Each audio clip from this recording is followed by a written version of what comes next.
Well, I did something, and I know what you're thinking. Donnie, that ain't no Harley Davidson.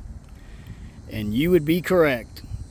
That right there is a 4th generation, 1997 Honda GL1500 GoldWing SE. And I still got my Harley Road King.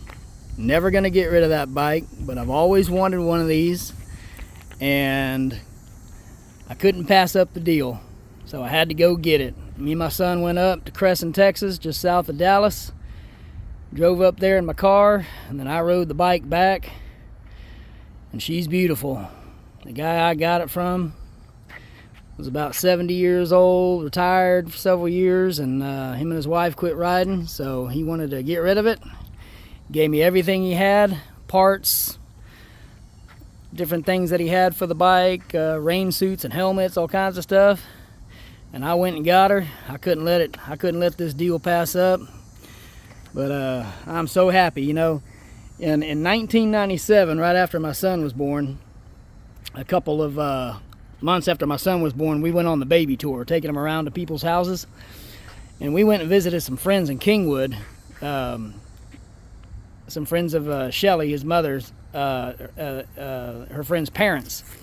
And the women were talking and showing Trace off and all that. He's a little, newborn baby. And I'll never forget, the dad said, "Hey, come out to the garage, let's get a beer." And we went out to his garage, and he raised that garage door up. And I was 24 years old. And he raised that garage door up, and there stood a green, brand new 1997 GoldWing, just like this. And the first thing I thought to myself was, man, that thing is huge. And the second thing I thought was, I want one of those. And that bike was the first touring bike that I'd ever seen up close. You know, as a 24-year-old, you're not thinking about touring bikes. I had sport bikes and all that, crotch rockets. And that young of an age, most people don't really think of touring bikes, these old papaw bikes. But when I saw that bike that day, I was just enamored with it. I was blown away by that bike, just looking at it. And that bike always stuck in my head. And of course, I ended up getting a Harley, which I'm glad I did. Love my Harley, love Harleys, period. All the touring models. And one day I'll have another ultra classic or electric glide Harley one day, like this kind of model with the big bags and all that. But the bike that I saw that day when I was 24 years old in 97 just stuck in my mind. And I always kept telling myself, one day I'm gonna have a GoldWing, one day I'm gonna have a GoldWing. And I didn't think it was gonna be the same generation, which is 1988 through 2000. This is the 4th generation. And this just happens to be a 97, just like the year model I saw. And all these years later, I got one. And she's a beauty, and I love her. I plan on putting some miles on this thing. And June and I are going to be hitting the roads. We've got 2 bikes to ride now. So we're going to take this thing out, do a lot of multi-state rides when we can. Go camping, whatever, in this bike. Just seeing the country, seeing the state of Texas, wherever. And sometimes I feel like riding a Harley and getting on a bike that rumbles and shakes when you're stopped and makes a lot of noise, I'll jump on that bike. It's a lot of fun to ride. But if I want something quiet and easy going and just hauls ass and no problems, then we'll jump on this and take it. So depending on the mood, I got 2 bikes, so whatever mood strikes me, just jump on and go. But I can't believe I got this thing. I'm still in awe of it. And just looking at it and going all over the stuff the guy gave me, and going over the owner's manual and learning about it, because there's a lot to know about these things. I did a little research before I really started looking. And I'm still learning about them. But it's a 97, but this bike here in 2023 is still a top bike as far as all the gadgets and functions and stuff it has. I mean, it's got cruise control, CB radios, speakers, 4 speakers. It's got the CB system down here. I got the hookup hook up right here for the intercom system and CB, listen through the music through my headset. Got the passenger one down here, can hook in the cable there. And yeah, I know it's kind of old-timey because they got Bluetooth stuff now, but I like the old wire stuff, and that's what the bike came with. And I'm going to use that because the guy that I got it from gave me 3 showy helmets. Each helmet's at least worth $500 to $800 each one of those helmets. Plus he put all the J&M headsets into the helmet, so I got 3 full stereo intercom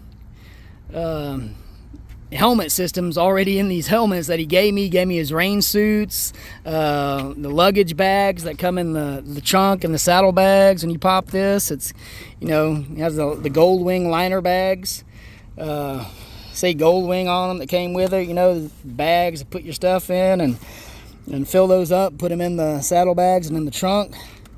So I got ones that go on the side here, but I'm gonna take those out. I don't want to carry those around all the time. You know, those are like for clothes or stuff if I want to go on a trip or something. But man, this thing's got all kinds of gadgets. Cruise control, like I said, for 97, this thing is still top of the line bike to have all the gadgets and stuff it has on it that some modern bikes don't even have on them. There are 2023 bikes that don't even have the stuff this bike has on it. And you know, this is the first production bike that has reverse on it. Right here, you pull out this lever, raise this thing up, put it in neutral, raise it up, pull it up, and it uses the starter button right here. This is the start button down here.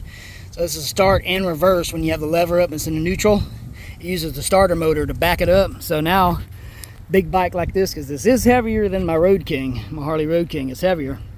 So I don't really have to worry about the parking situation, because when you're on big bikes, you always have to worry about the way you park, backing in on a slant, this, that, and the other, especially when you don't have a passenger with you. If you got a passenger with you, your passenger can help pull you out, or if you got friends riding with, they can help pull you out. But trying to move 700, 800, 900 pounds on a little slant with your feet is almost impossible to do. And so this one has reverse. I don't have to worry about what kind of parking I do, really. But it's been fun to ride so far. Haven't done a whole lot of riding because it's still got the plates on it from the guy I bought it from. I've only had it for a few days, but I got to get it. I got an appointment to get it registered. Now you got to do all that by appointments in Harris County, and because the last tag he on it was July 21. So even though he hasn't had it tagged in a couple years, but he kept it running. He kept it going. Everything's good on it. It didn't sit up and not get used. He at least ran it. And it was always in his garage at his house. Had a beautiful house. And so I knew when I saw this bike, like, this is the one. I got to get it. I got to have it. And he actually took a little less than he was asking. And like I say, it was already a deal for the price he was asking compared to the other ones I seen on Craigslist or Facebook or Cycle Trader. So he was already had it for a lower price, and especially with this condition, and I got it for an even a little bit cheaper price. But so I had to go pick it up, and I did. I really, you know, didn't need another bike taking up space in my garage, but I couldn't pass this thing up. It's gorgeous. It's midnight blue. It's got some pinstriping on it, which, you know, some folks might not like, but I like the nostalgia of it. You know, since it's a solid single color, I think the pinstripe makes it pop pretty good, because there are paint models on these GoldWings that are two-tone paint. So on the two-tone paint, I don't think it would look as good, but since it's a solid color, personally I like the pinstripes, and I'm gonna keep them on there, because you can easily take them off with goof off or other stuff. Just take the pinstriping right off, but not mess with the paint on the bike. But I'm definitely keeping that pinstriping on there. And then you know, he did some extra stuff like these side lights right here on the saddlebags. Those are usually just reflectors. He changed them out with lights, so they're LED lights on each side. He changed this piece out right here in the middle. That's lighted up now. That was just a reflector before. Those have lights in it.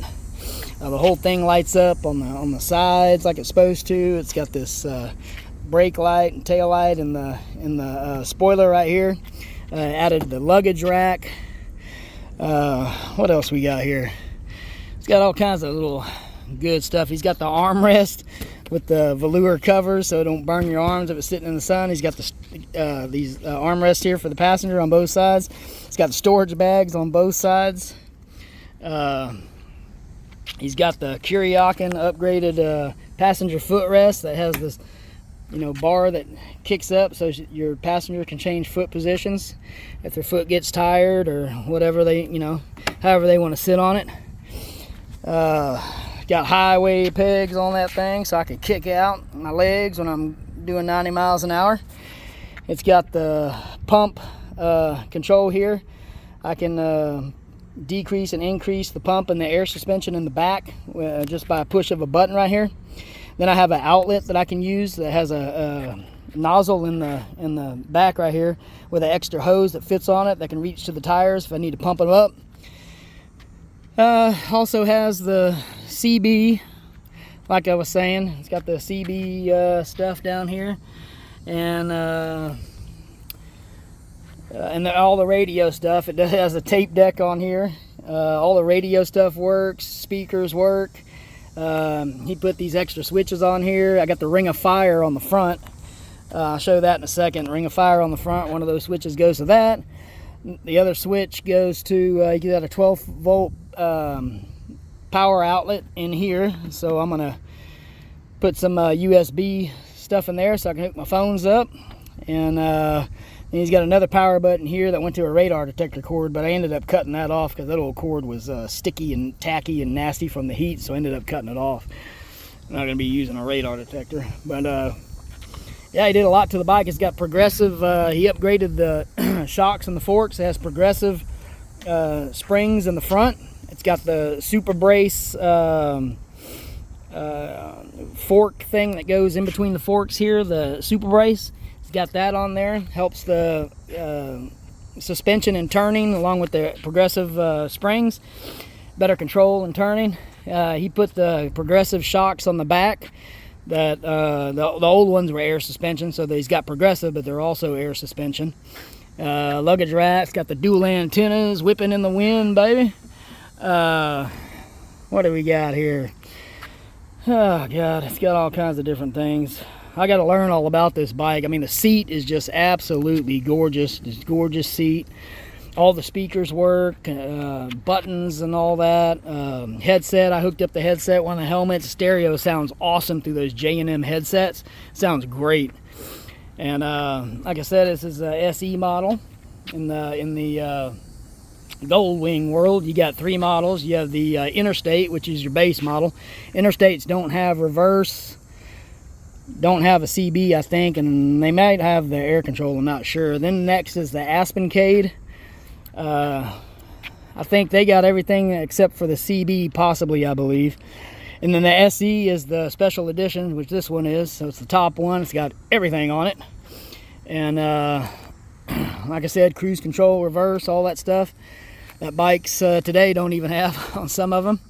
Now the thing is, on this is a 97, so this was the last generation, 88 to 2000, that it's carbureted. But the carbs are good, and as long as you keep it running, run some seafoam through that stuff every once in a while, just keep them carbs going good. She purrs like a kitten, and so I'm not afraid of having carbs.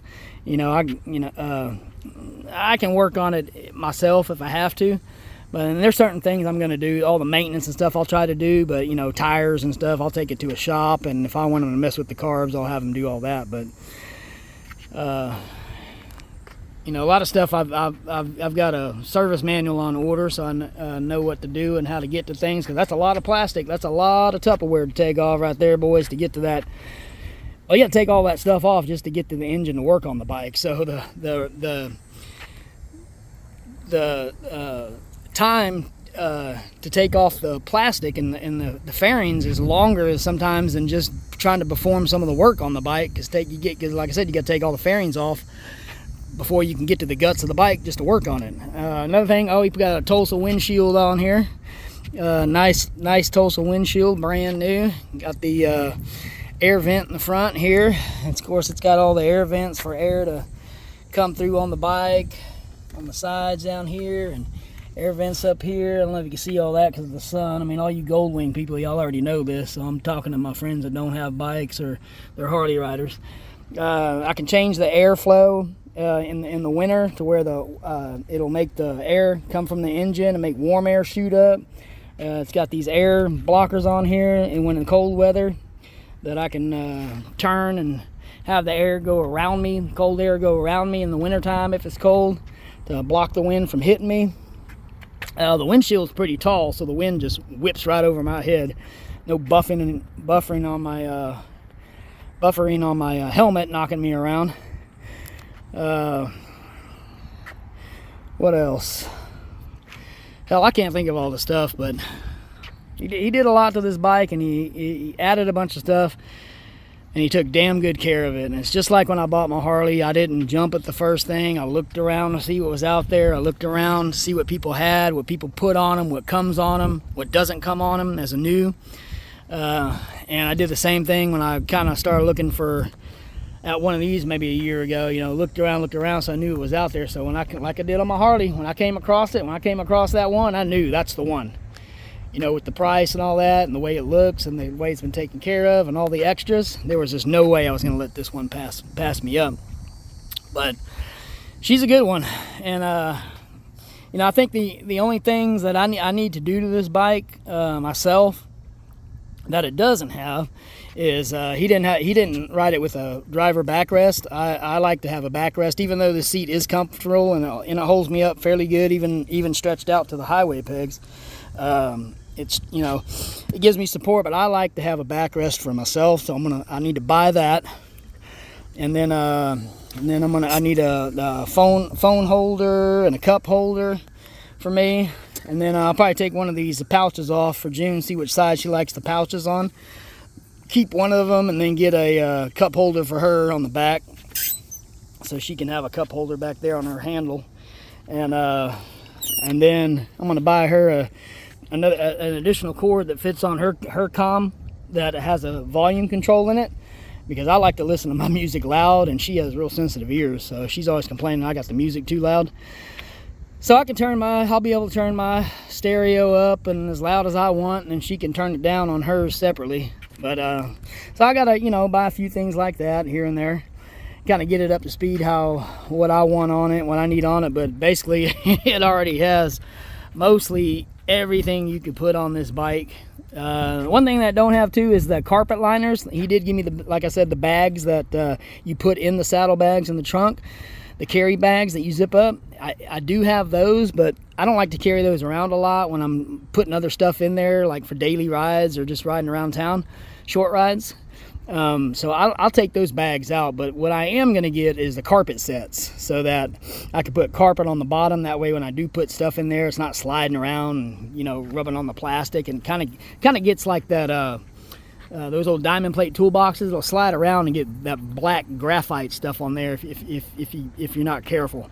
So I'm going to get the carpet sets in there. It's about $50-$60 and put that in there. That's another thing. But she's too damn hot to ride, you know. Still got this 100-degree weather. I mean, it was hot coming back from Crescent, Texas, let me tell you. I almost had a 4.5-hour drive and almost had a heat stroke. Well, me and my son had to pull over at Buc-ee's, and I had to sit in the car for 30 minutes with the AC blasting.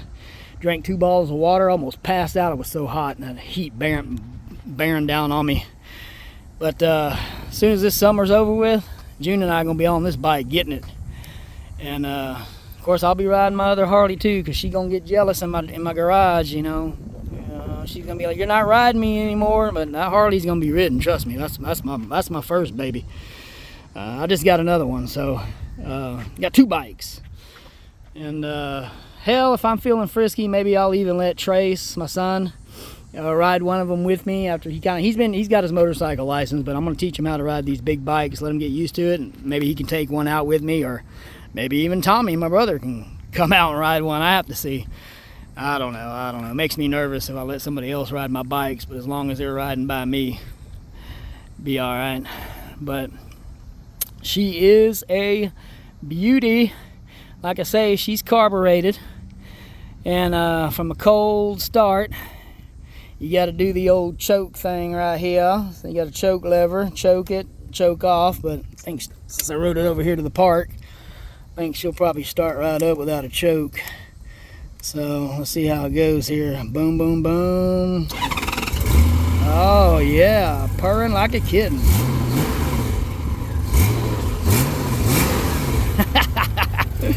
It's a hell of a lot different than a Harley. I mean, you know, it almost sounds, I get up on that bike, get up to like 60 miles an hour goosing it, and this thing almost sounds electric. There's like no, really not a whole lot of noise to it. I'm used to a Harley like rumbling, you know, and this thing's so quiet. It's like I talked to a GoldWing rider last year, and you know, he got on his GoldWing at a biker bar and asked him if I could sit on it. He's like, yeah, he had Harleys and he had his GoldWing, and he had the next generation up from this. I think his was like a 208. But, you know, he said he loved it, and they're fast. They'll do 100 miles an hour all day long, no problem. You know, they're liquid cooled, and it got radiators and fans and stuff. But he flat out told me, I'm going to tell you right now, the Hondas, they're good for traveling, they're good for riding, they're quiet, and they go fast, quick, no problem, all day. He goes, they just don't have no soul. And he's right. These don't have any soul. Like I said, I'm so used to my Harley rumbling and making that noise, and when I come to a stop, it's, you know, the handlebars are shaking and all that, and then it levels out once you get going. But, you know, it's got soul and character and all that, these Harleys, the way they sound. But, you know, these GoldWings, they are what they are. I mean, they're a different kind of bike. And, but, you know, now I got the best of both worlds touring bikes. I got a Harley Road King that I've already taken to several states, and now I got my GoldWing, and they always say the GoldWing is the Cadillac of the touring bikes, and there is no doubt about it. GoldWing is still the king. I don't give a damn what anybody says. GoldWing is the king of touring bikes, even though they don't have any soul, but they just are. And I hope to have many miles on this bike. So anyway, just thought I'd show her to some folks out there that wanted to check it out, and let you hear the stereo. It sounds all right. Two speakers up front, speaker there on the back. Just a memory. You know, it sounds all right. Got to see, but sounds even better through the helmets, through the J&M speaker systems, comm systems in the helmets. The system sounds really good, even though you got to be corded to it, because I'm not going to go Bluetooth. Maybe one day I will, so I can, you know, have Bluetooth from a Harley too, because I don't have a comm system on my Harley. But hell, you know, this has the comm system with the cable. I've got 3 helmet systems and the pigtails that go with it, so why not use them, you know? It's vintage, man. It's old school, and that's what this bike is. This bike is old school. So, oh, and the let me flip this switch on the Ring of Fire. It'd be hard to tell in the daylight, but see the Ring of Fire down here. I don't know if you can tell. It's got them amber lights around the chrome piece there, and then blue on the inside. And then over here, maybe you could tell better. I don't know if you can see the lights in the sun, but it's got the lights on there, amber around the chrome, and then the inside on the blue. They call that the Ring of Fire. And at night, it lights up really nice. But so that was something, another thing the guy added on there. And but that's about it. Purring like a kitten. Might put some Curiok and ISO grips on here, like I got on my Harley, because they're fatter, and I like them better when the grips are fat, so you don't have to squeeze your hands so close together, so tight or whatever. But yeah, she's a beauty. She's ready to ride. And like I said, when the summer's done, gonna get some riding done. All right, later, y'all.